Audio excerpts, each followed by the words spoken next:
அதுக்கு சோழன் சொல்லுவான், "ஆமா அதுவும் கரெக்ட்டு தான். நான் நெனச்சத நீங்க சொல்லிட்டா தான் நான் ரொம்ப சந்தோஷப்பட்டுருவேனே!" அப்படின்னு சொல்லும்போது, நீலா அப்படியே ஒரு மாதிரி நக்கலா அப்படி ஒரு மாரி பாப்பா.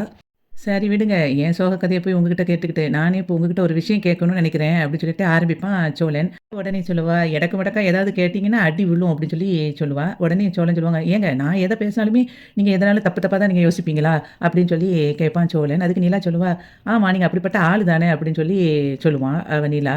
"ஆமா என்னையவே நீங்க சொல்லுங்க. ஆனா நீங்க எல்லா விஷயத்திலும் கரெக்ட்டா இருக்கீங்களா?" அப்படின்னு சொல்லி அவள பார்த்து கேட்பான் சோழன். அதுக்கு நிலா சொல்லுவா, "ஏன் நான் என்ன? நான் எல்லாத்துலயும் கரெக்ட்டா தானே இருக்கிறேன்" அப்படின்னு சொல்லி சொல்லும்போது, "ஆமா ராகவ் விஷயத்துல நீங்க வந்து கரெக்ட்டா இருக்கீங்க. நான் இப்ப அந்த விஷயத்த பத்தி தான் உங்ககிட்ட கேட்க வந்தேன். இப்ப ஏன் ராகவ் அவ்வளோ பெரிய பொறிக்குன்னு தெரியுது. தெரிஞ்ச பிறகு அவனையும் நீங்க லெஃப்ட் அண்ட் ரைட்டும் வாங்கிட்டீங்க. வாங்கின பிறகு நீங்க எதுக்கு இன்னும் அவன் கம்பெனியிலே வேலை பார்க்குறீங்க?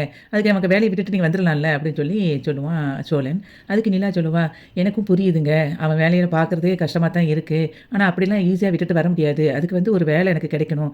வேலை கிடைச்சிட்டு அப்படின்னு தெரிஞ்ச பிறகு தான் நாங்க இந்த கம்பெனிக்கே பேப்பர் போட முடியும். அதுக்கு முன்னுக்கூட்டி நெறைய டிசைன்ஸ்லாம் வந்து அவன் நான் பண்ணுன டிசைன்ஸ் எல்லாம் காட்ட இவன் ராகவ அலோவ் பண்ணுவானான்னு எனக்கு தெரியல. அதில நெறைய வில்லங்க இருக்குங்க" அப்படின்னு சொல்லி ஃபீல் பண்ணுவா. "ஏங்க நீங்க கஷ்டப்பட்டு ராப்பகலா உழைச்சத அவன் காட்ட மாட்டேன்னு சொல்லிருவானா? அவன 2 தட்டு தட்டி உங்களுக்கு நான் என்ன வேணும்னு சொல்லுங்க நான் உங்களுக்கு வாங்கி குடுத்துருந்தேன்" அப்படின்னு சொல்லி அவன் சோழன் சொல்லுவான். உடனே நிலா சொல்லுவா, "ஐயா சாமி நீங்க இதுவரைக்கும் பார்த்ததே போதும். நீங்க ஒண்ணும் பண்ண வேண்டாம். நானே பண்ணிக்கிறேன்.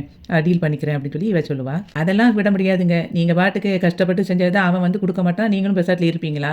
அப்படிலாம் என்னால விட முடியாது" அப்படின்னு சொல்லிட்டு திரும்ப சோழன் சொல்லும்போது, "சும்மா இருங்க சோழன். அத எல்லாமே நானே பார்த்துக்கிறேன். தயவு செய்து நீங்க எதுவும் பண்ணிறாதீங்க" அப்படின்னு சொல்லிட்டு நிலா அது வந்து ரெக்வெஸ்ட்டா பேசுவா. உடனே சோழன் சொல்லுவான், "சரி நீங்க இவ்வளவு இதா பேசுறீங்க. அதனால நான் வந்து கேட்காம இருக்கேன். விட்டுர்றேன்" அப்படின்னு சொல்லிட்டு சோழன் வந்து சொல்லுவான்.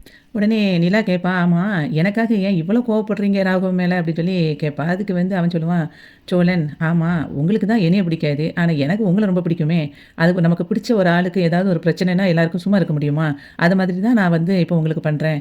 ராகவன்னு யாருன்னே தெரியாம இருக்கும்போதே நான் வந்து ஆஃபீஸ்க்கு வந்து அவன அவ்வளவு ஏசினேன். ஆனா இப்போ அதுக்கு நான் பல்பும் உங்ககிட்ட வாங்கிட்டேன். அது வேற விஷயம். ஆனா இப்போ அப்படி கிடையாதுல்ல. உங்ககிட்ட வந்து இவ்வளோ பிரச்சனை உங்களுக்கு குடுக்குறான். உங்களுக்கு தேவையான பொருள அவன் தரமாட்டேன்னு சொல்லி சொன்னா, நான் அத எப்படி விட முடியும்? அதனால எனக்கு பிடிச்சவங்களாச்சே நீங்க, அப்படின்னு சொல்லி சோழன் சொல்லிட்டு இருப்பான்.